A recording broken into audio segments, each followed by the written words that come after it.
Ladies and gentlemen, good morning and good afternoon, and thank you for joining us today.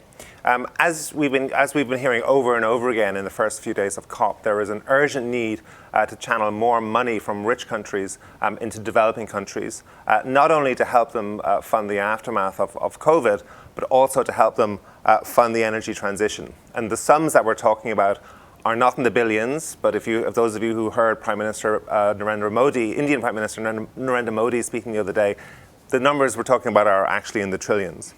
And at the same time, climate, like COVID, is a story about inequality.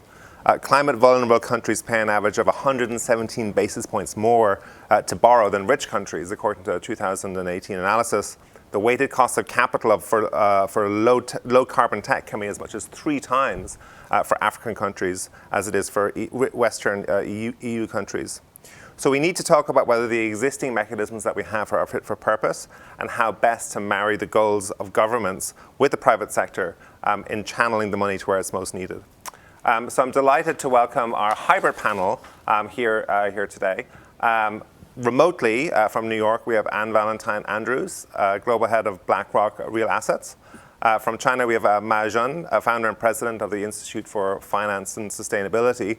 And with me here in Glasgow, we have Nick Hurd from the G7 Impact Taskforce, and Stephanie from Friedeburg, the Senior VP of Operations at International Finance Corporation, which is a member of the World Bank. And perhaps I'll start with you just to sort of help us frame the conversation a little bit. Can you just talk a little bit about the challenges as you see them right now in terms of marrying public and private partnerships and addressing some of the issues that I've talked about here? And what are some of the opportunities that we should be thinking about to take on those challenges? Yeah, and thanks. Hopefully you can hear me. Nice to join Loud and clear. Everyone here today. Yeah, great. Thank you. Thank you, everyone. Well, I think, what's fascinating here is that the pandemic has really accelerated a lot of trends that we saw beforehand, right? So everything is interconnected. The world is all moving together, and we can't green up one part of the world, the developed markets, and leave the developing markets to themselves. So, the markets that have developed, including the US, most importantly, need to lean in and help with this transition. So, I think what we've seen is huge spending that's gone on in terms of greening the world on the energy side in renewables.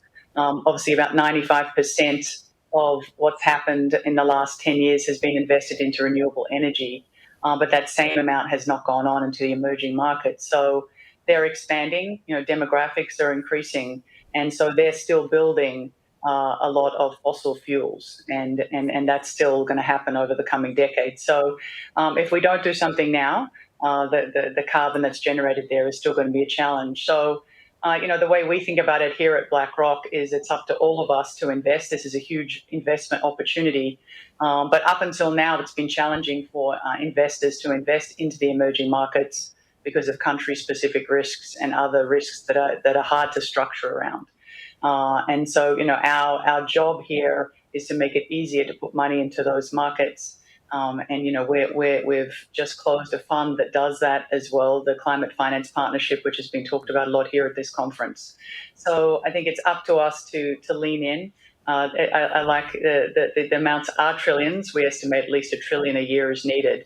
And so leaning in more on that side, making it easier for investors to invest like they have done in the developed markets on the renewable side is a key part of our mission here at BlackRock.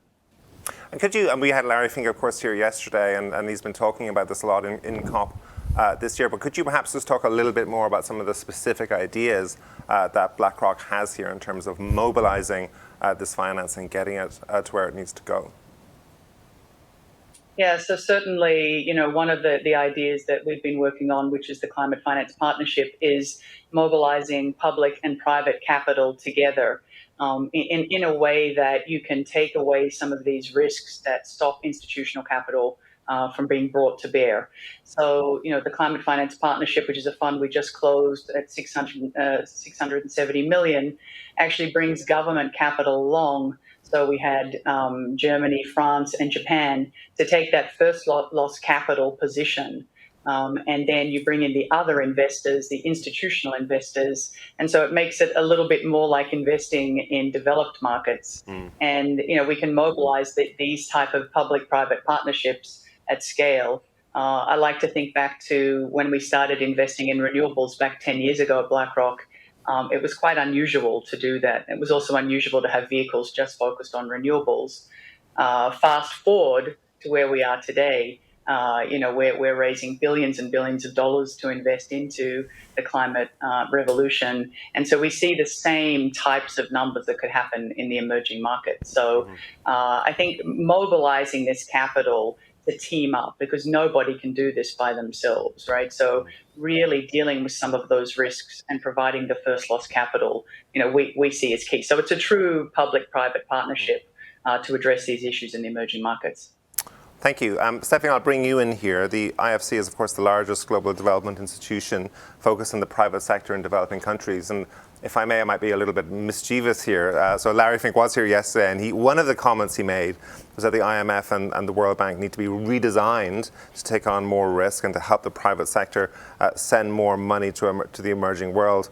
One of the things he talked about was how, if institutions like the IMF and the World Bank made more grants available to developing countries, they would take on the risk, and then that would then pave the way for the private sector to come in. Do you agree with that?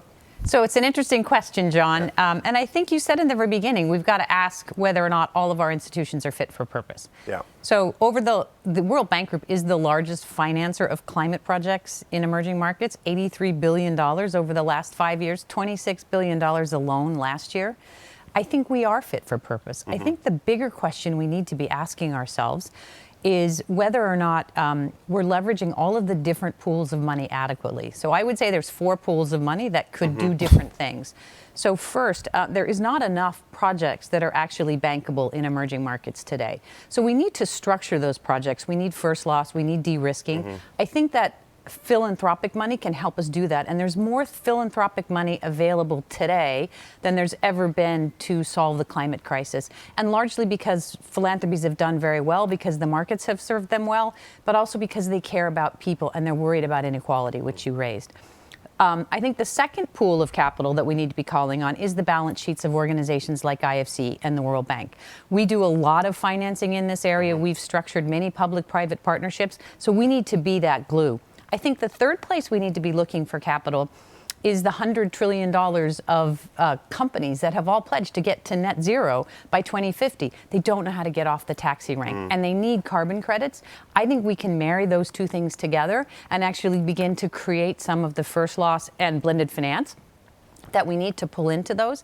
And if we can get that right, then you can actually turn to the institutional investors that are looking for the yield that we can pull out of emerging markets. And what do you think about some of the criticism that some of the NGOs here have talked about? A lot of people question or ask the question whether the private sector really is the best mechanism, or in terms of the equitable distribution of this money. How much validity do you think that criticism has, or what should we be careful of to make sure that doesn't happen? John, that's another really good question. Yeah. I don't know if you saw recently, but Milken and the Harris poll just finished a global survey to ask people in 28 countries, who do they trust the most? Do you know who's at the top of the list? Private sector business, which I think is very fascinating, because they've sort of said, we don't trust the media, we're not sure we trust our governments, but we trust the private sector. And I think some of that trust is actually coming from what we're solving with COVID, the creation of vaccines, how the economy has continued to remain relatively sound despite what's happened economically. And that, I think that matters. But this idea of public-private partnerships and working together differently, I think will give people more trust that the private sector and the public sector can work together and can really think about a more equitable world that's not driven by quarterly profits. Thank you. So, Nick Hurd, you're chair of the G7 Impact Taskforce. Do you want to just tell our audience a little bit about what you do? It's an organisation I wasn't totally familiar with. No, it's new. Into COP, yes. I'm really happy to do that because it also perhaps reveals something about the political mindsets at the moment. So the Impact Taskforce is industry-led.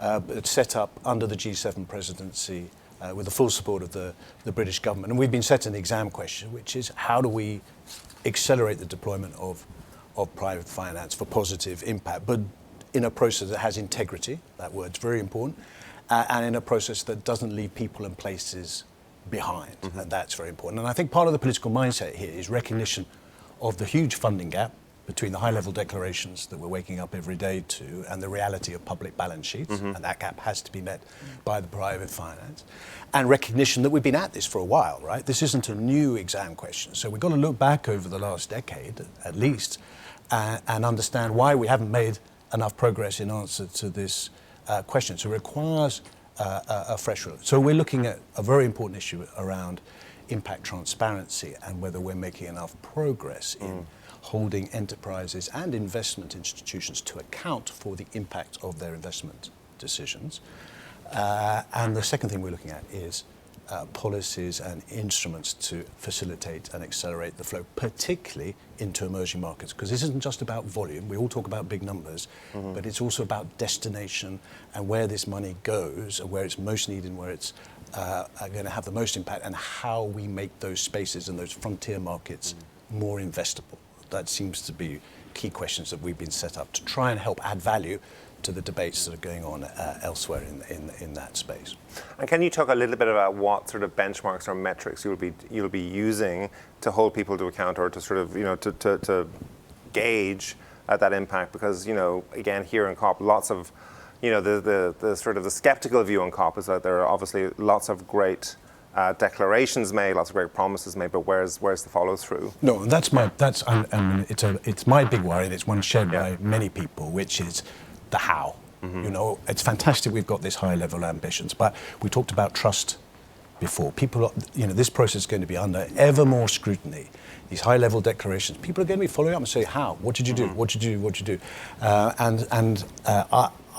We think this whole issue of impact transparency and accountability is really important. There's lots of processes around trying to bring greater harmonization to reporting of non-financial metrics. That is great, but we're asking ourselves, is that going far enough? Is that going fast enough? Is the voluntary process sufficient? Do we have to look at other mechanisms to move this along? And then the other thing I think we do need to bear in mind, and I'm speaking as a former government minister and a politician, so I look at this through a sort of very human lens rather than funds and products, is we've got to take people with us. Particularly in those countries such as South Africa, which has been discussed a lot, in India and Indonesia. As the money starts to flow, we've got to make sure that we're taking people and communities with us. So one of the things that we're looking at very closely is this concept of a just transition. Again, two words that people are throwing around, but like many of the other expressions, this needs definition. We need to understand what this means. Investors need to be able to understand what good looks like in terms of supporting a just transition in South Africa or Indonesia and India. And we're asking ourselves, can we co-create some frameworks or some standards that people can follow in terms of applying investment and saying, this is what good looks like in terms of supporting a transition, and our product, our vehicle, our investment follows that standard. So that's an example of one of the things we're looking to try and build some trust and confidence in the process of directing money into the frontier markets, the places where it's most needed. And Stephanie's absolutely right. That needs to be accompanied by much greater courage from investment institutions, and much more creativity, such as BlackRock and others are showing in creating collaborative platforms that different types of money can sit together and co-invest. And there's an enormous role, as I'm sure we'll discuss, for the multilateral institutions, the DFIs, the IFIs, the people who can do things that mainstream commercial institutions can't do in terms of deploying capital that adjusts the risk profile for others, such as guarantees, where the evidence shows they have an enormously catalytic effect, but are clearly under-deployed by the institutions that we're looking to for leadership and courage in this space. So those are some of the things that we're looking at within the context of the task force. Thank you. So I'd like to bring in Mao Zedong now. Thank you for joining us in your evening. There was a lot of excitement about a year ago when President Xi came out with his statement that China was looking for achieve net zero by 2060. Can you tell us a little bit about how the government in China is helping the private sector, is guiding the private sector if that's the right word to use, in terms of meeting that goal. China's a very top-down sort of economy, and one of the most fascinating things I find covering China is sort of understanding more about how the private sector interacts with the government when these big goals and big declarations are made. Thank you, John. Can you hear me okay? Yes, we can hear you fine. Great. Yeah, on this topic of public sector versus private sector, it's been a debate for many, many years in our green finance community. Back in 2014, when I was a chief economist in the Chinese Central Bank, I was leading the task force on green finance, developing proposal on setting up the green financial system. We began to debate what kind of roles the government regulators should play and how we can mobilize and crowd in private sector money. So we ended up with a conclusion, including the following. Number one, the standards needs to be developed by the government. Of course, you can rely on private sector, these networks and associations to debate. It probably would take many, many years to come up with a taxonomy.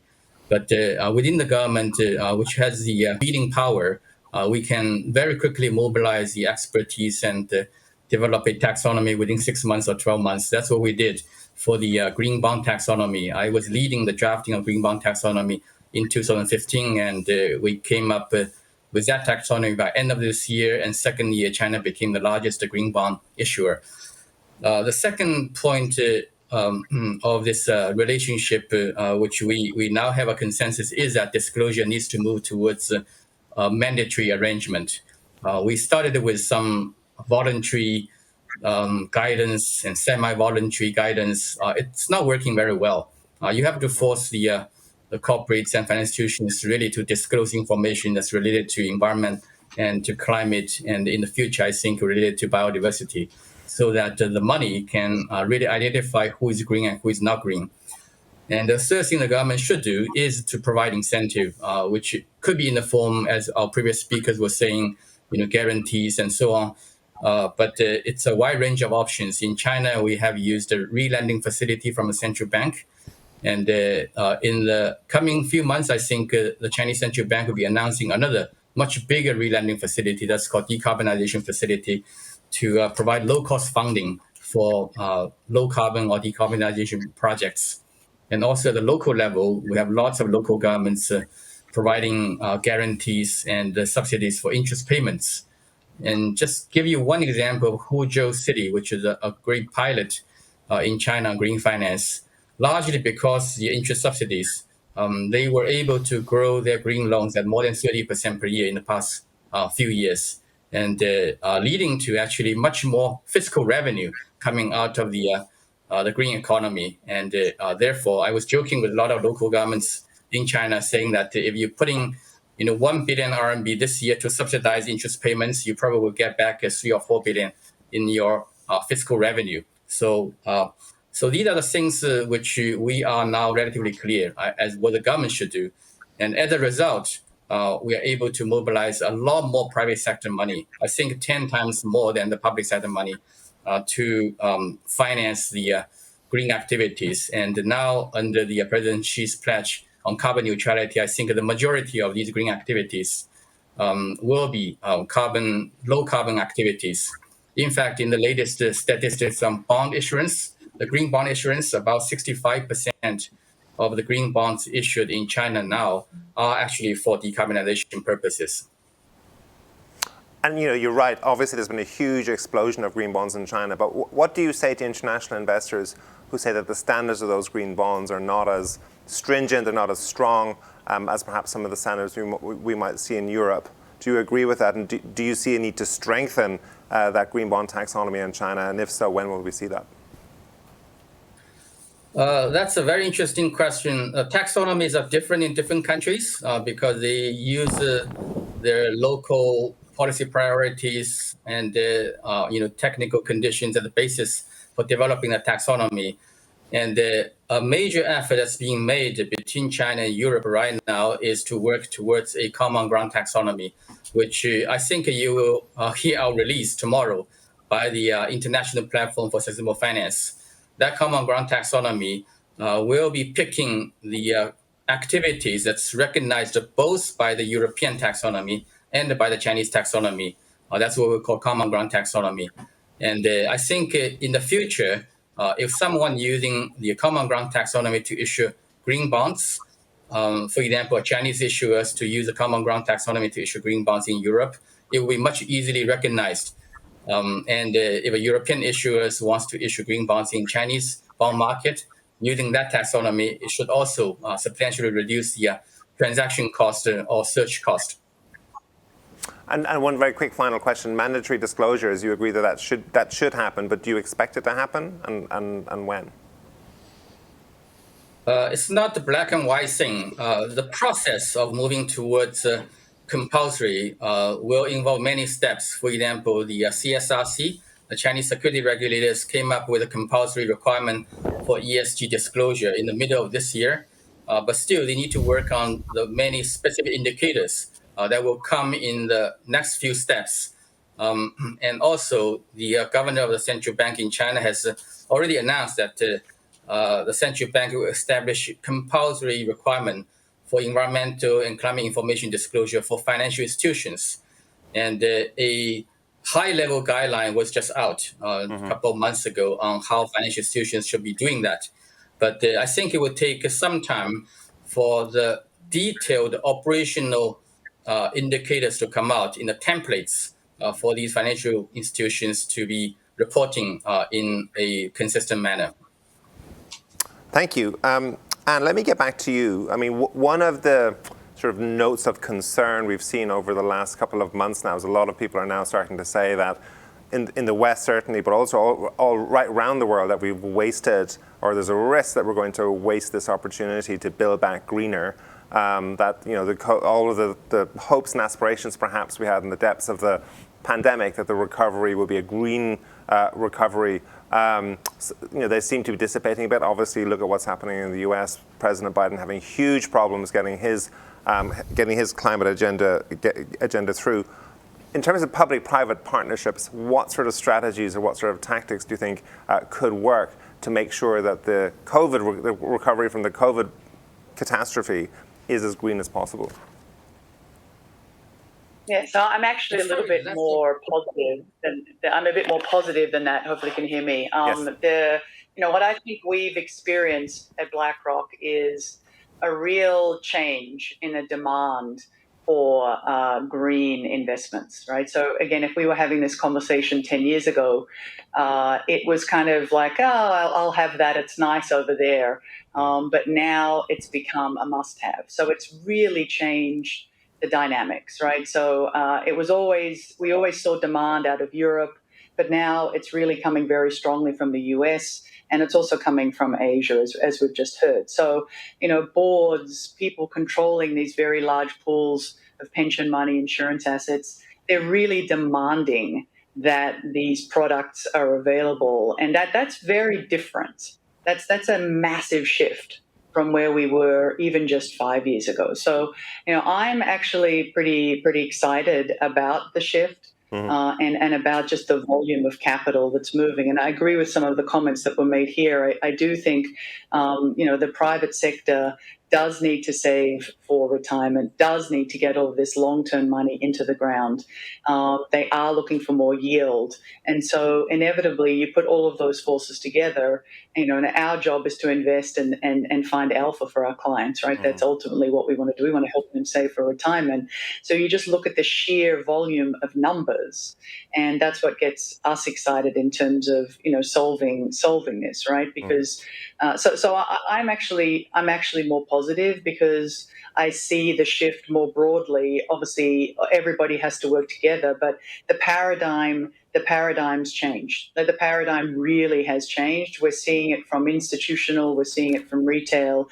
We've undertaken to be the asset manager that gets the most assets invested into the climate transition as well. So it's coming from so many different forces now, and it's moved in such a fundamental way that I think that the paradigm has changed. And just picking up on something Nick said, one of the things that we're passionate about, and this is something we spend a lot of time in with the Climate Finance Partnership, is education and is transparency, right? You need to have the data available. You need to have reporting that shows this and tracks this, because I think that is the big risk, right? If we're not shining a light on this, if we're not pushing, and if we're not using the metrics, and that's what we're spending a huge amount of time on, right? The rubric has to be there, but we also have to be honest and pushing and reporting. And again, that's another big shift just in the last few years, the transparency, the reporting. And again, you have to create a report and you have to publish it.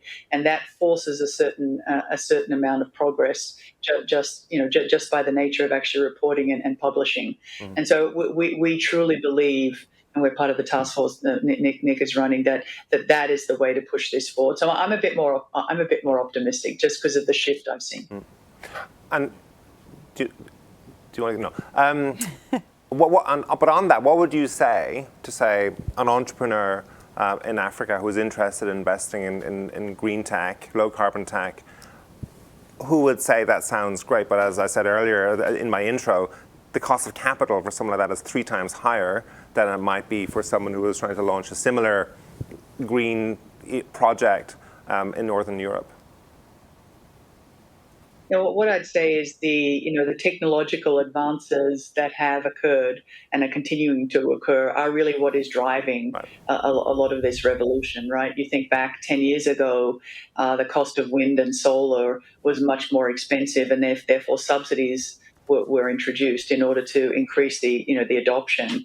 And fast forward, the technological advances, have meant that the cost of wind and solar has decreased by, 70, 80, 90. And it's that technology, as well as people wanting to be green, but it's the technology that has really driven this, right? It's cheaper to now build renewables than it is to restore an old coal plant, right? So it's that relentless technological drive that is actually at the base of this as well, right? So you're someone in Africa, you don't already have a power station with all of the the distribution, but you can actually install solar now, right? And that actually, so it's like mobile phones. You sort of skipped a whole lot of the in between steps.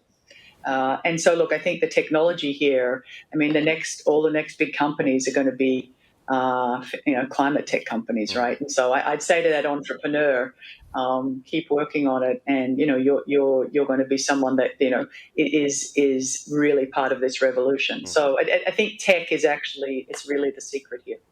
Stephanie, do you share that optimism that tech is your friend? So there's so many different ways we could take this conversation, but I'll actually start where Anne left off, because I think technology is super important. Yeah. And Anne mentioned mobile. So one of the things that we learned about mobile was cost curves matter and chosen technology matters. So when we started investing in mobile, it was $60 a month for a monthly plan in our first transaction in Jamaica. By the time we finished, we went all the way around the globe, and you had companies like Celtel in Africa who could sell, at cents minutes. And it's because the technology curves came down, the cost. So what I think is super important is we go back to this idea about who has money and what are they going to be doing with it.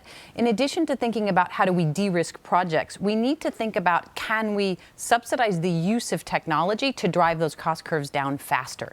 So solar, it took us almost 10 years to get to a point where solar panels are, and we've done transactions now where it's penny and a half, 2 cents a kilowatt hour.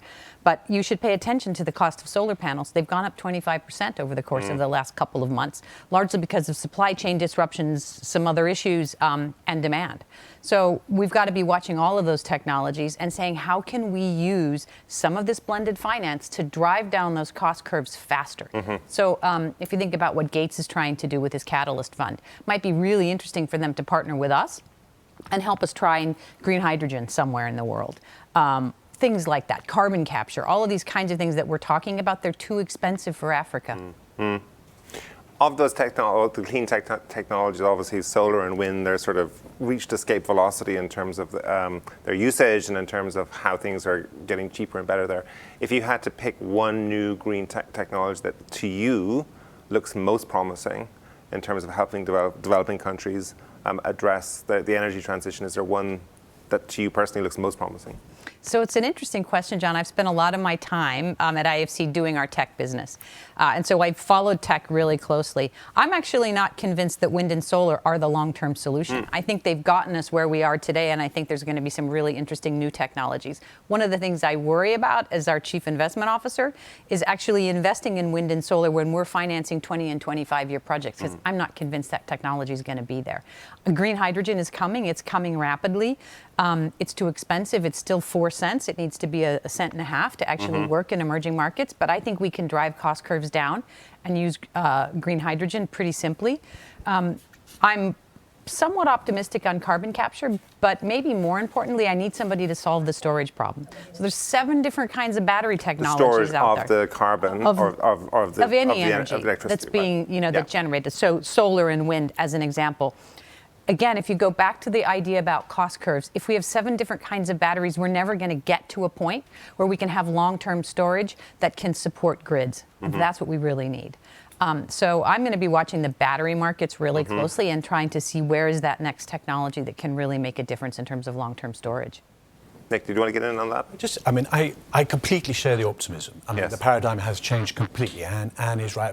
I've been coming to COPs for 10 years. This is a completely different conversation in terms of the role of the private sector and private investors. That's always fantastic. I share all the confidence about technology. The politician in me is bugged about the risk of silos being formed between the social and the environmental. So money is flowing into the green, okay?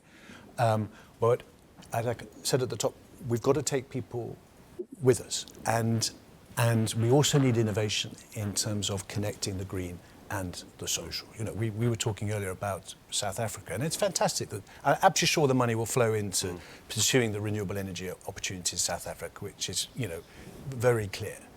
But who's going to help South Africa with the transition of 150,000 people in the coal supply chain, 5% of national GDP? Who's going to help them with that, the cost of transitioning those people out of their jobs and into new jobs? Take that over to India and you see the politics around coal. This matters because it will help shape the environment in which investment will flow in the future. I'm a politician. I know that change is very, very difficult for people. And in some parts of the world, it's even more difficult. And therefore, that's why I think the concept of the just transition is a powerful one. But we need to turn it into something that people understand and can see what good looks like and create frameworks for investment that can support a just transition and be seen to support a transition. Otherwise, I worry that this fantastic momentum could get unstuck just as a result of not taking communities and not taking people with, and change not being managed in the right way. Can I jump in here a second, John? Because I think what Nick is trying to do is really hard. So we're a 65-year-old institution. We've been setting standards around environment and social since we started, and our performance standards have been adopted across the world by 197 banks through the Equator Principles. So I think ESG is table stakes. Everybody should be reporting on it. But to start reporting on impact is substantially harder. And a few years ago, we asked ourselves, could we actually help, knowing what we've created with the Equator Principles and our performance standards? And what you begin to see is that there are so many different ideas about what does impact mean. So you have an asset owner, and it might be a university. So they're interested in primary, secondary education. You might have, someone who's interested in health, and each one of those impacts that you're going to be having has to be measured differently. So what we've started, and Nick and I were talking about this earlier, is these impact principles. Actually, BlackRock is a signatory to our impact principles. And what we've said is let's at least all come to the table and say, tell us what you're going to measure, tell us how you're going to measure it with an outside auditor, prove to us you made money, because we do believe that you can do good and do well, and our own balance sheet and income statement tell you can. And then once we begin to see that take shape, we can look at verticals and say, what's the right standard that the whole world should be looking to say this is actually having the right impact? Majan, I'd like to bring you back in here. On that topic in terms of funding for old energy, fossil fuel energy versus the clean tech future, what do you say to international observers in COP and elsewhere who sort of look at the recent, obviously the energy crunch has been a problem for many, many countries around the world, but who look at China and who look at the vast amounts of coal that are now being mined again at the beginning of this winter in the middle of an energy crunch. What do you say to people who sort of say that shows that China's commitment to carbon neutrality by 2060 is wavering, or it's not as strong as it should be, or at least that it's cause for concern? Well, I guess you're raising two different questions. One is the funding cost in emerging markets for renewable projects, which I can comment on. Sure. And second part is the short-term coal consumption issue, which is really to address the shortage of power in the past couple of weeks and the coming few weeks. I think that's probably it. There are lots of reasons that's contributing to the power shortage, which forced the shutdown of factories and even traffic lights in China.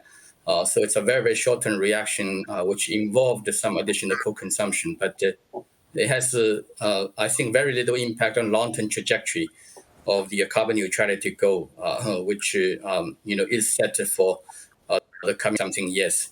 Now, back to your point of cost of funding, I do see a lot of emerging markets economies needs to pay 15, even 18% for their renewable projects in terms of cost of funding.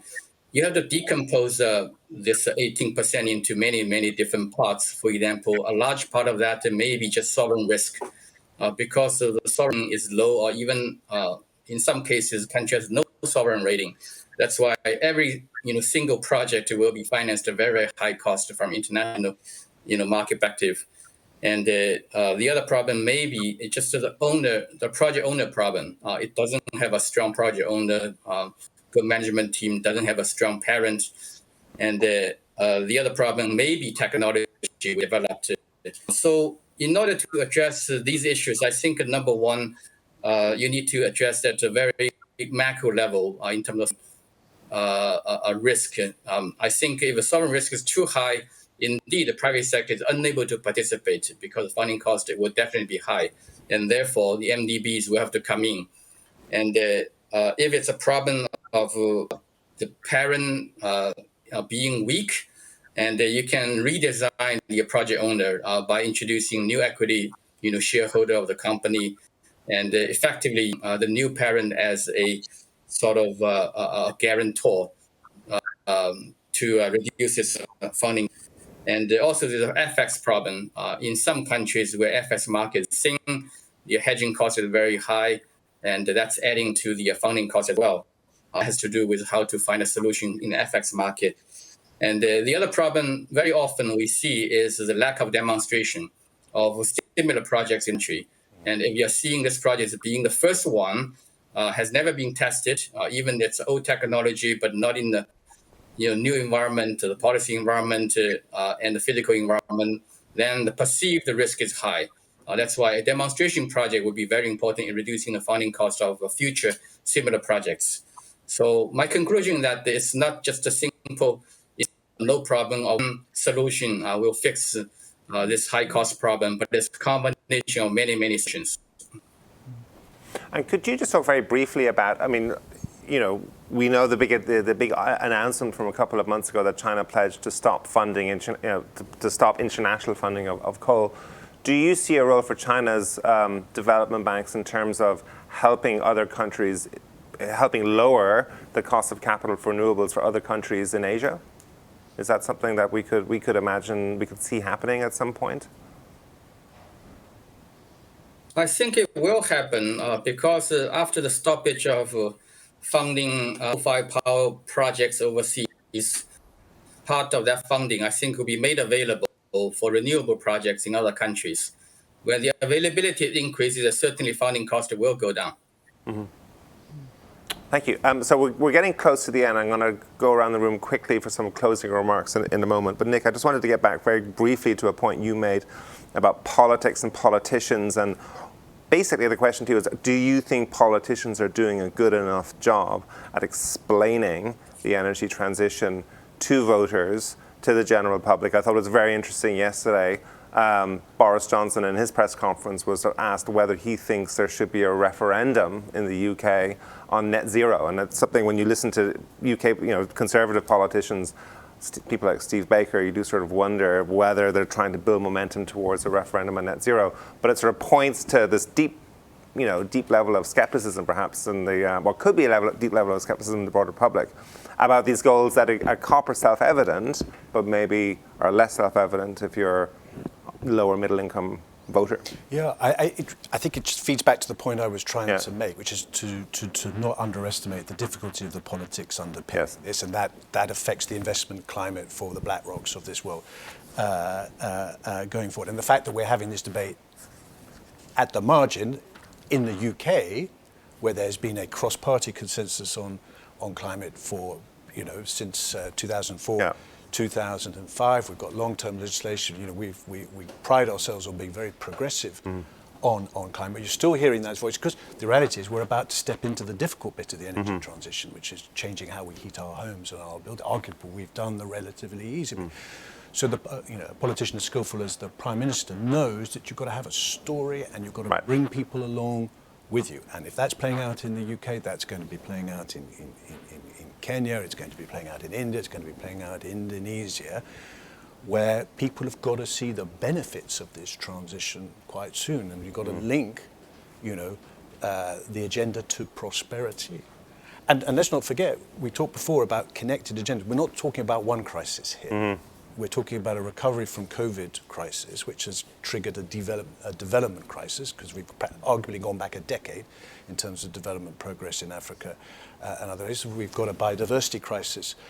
All of this requires investment on a scale that we've never achieved before, and it requires new models of collaboration, which we've never achieved before. That's enormously exciting, but it is hard. All I'm saying is don't underestimate the political difficulty and the need to integrate the social and the environmental. It's primarily a job for the politicians and the public finance and the role of climate finance.